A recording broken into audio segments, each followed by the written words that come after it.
చరణ్ని hold చేయమని ఆ విక్రమ్ గాడికి అనవసరంగా చెప్పాను. కాంపిటీషన్కి వెళ్లకుండా లాస్ట్ మినిట్లో నేనే ఏదోటి చేసి ఆపినా పోయేది.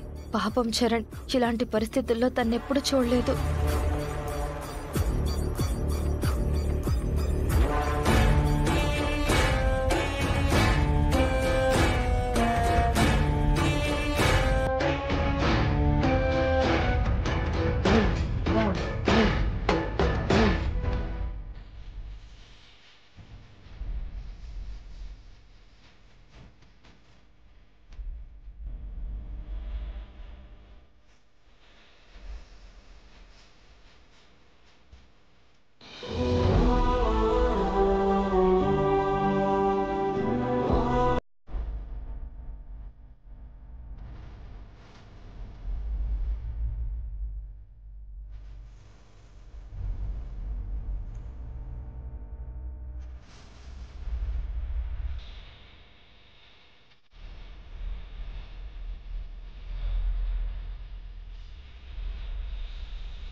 లే చరణ్, నిన్నిలా చూడలేకపోతున్నాను. నువ్వు లేవాలి, కాంపిటీషన్ లో పార్టిసిపేట్ చేసి గెలవాలి. కాంపిటీషన్ లో పాల్గొని గెలవలేదంటే మీ ఇంటి నుంచే కాదు, కాలేజీ నుంచి కూడా నన్ను పంపించేస్తారు చరణ్.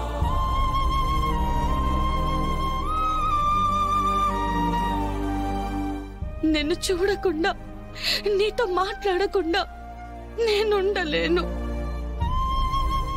నా కోసమైనా లేవవా? నువ్వనుకున్న లక్ష్యాన్ని సాధించాలి. లే చరణ్, లే.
ఏంట్రా ఇదంతా?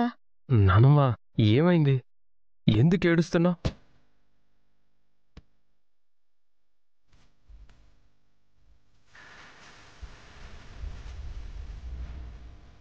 అమ్మా, ఎందుకు ఏడుస్తున్నావు? నాకేం కాలేదని డాక్టర్ గారు చెప్పారు కదా.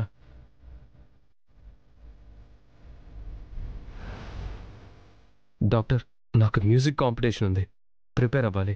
ఎప్పుడు డిశ్చార్జ్ చేస్తారు? మెంటల్గా నువ్వు ఫిట్గా ఉన్నా, ఫిజికల్గా ఇప్పుడు నువ్వు ఫిట్గా లేవు. ఫిట్గా లేకపోవడం ఏంటి? నాకేమైంది?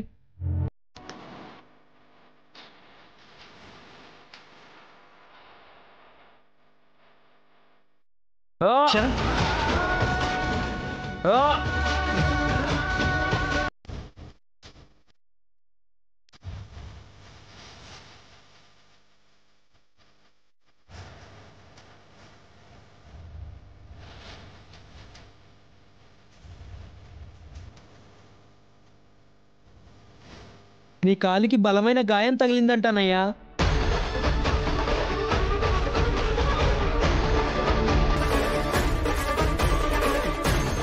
దీనివల్ల నువ్వు కొంతకాలం నడవలేవు చరణ్.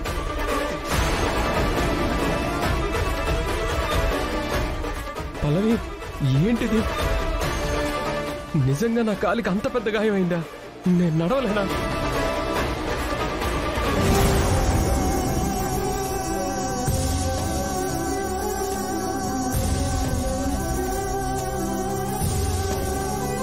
చెప్పాను కదా, కాలికైన గాయానికి చిన్నపాటి సర్జరీ చేయాల్సి వచ్చింది, చేశాం. కొన్నాళ్ల పాటు టోటల్గా బెడ్ రెస్ట్లోనే ఉండాలి.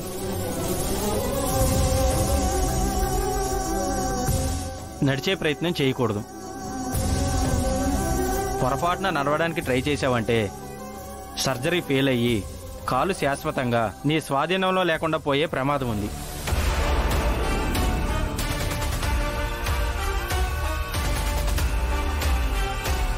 Try to understand.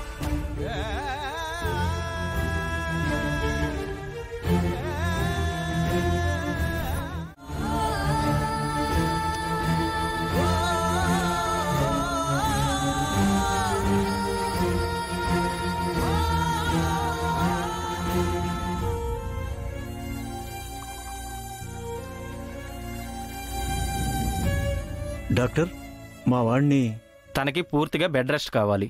నడిచే ప్రయత్నం చేయకూడదు. కొన్నాళ్ళు ఎక్కడే ఉంచుతాను అంటే ఓకే, లేదంటే ఇంటికెళ్ళి జాగ్రత్తగా చూసుకుంటాము అన్నా ఓకే. ఇంటికి తీసుకువెళ్తాం డాక్టర్. సరే, ఈరోజు ఎక్కడే ఉంచండి, రేపు డిశ్చార్జ్ చేస్తాను.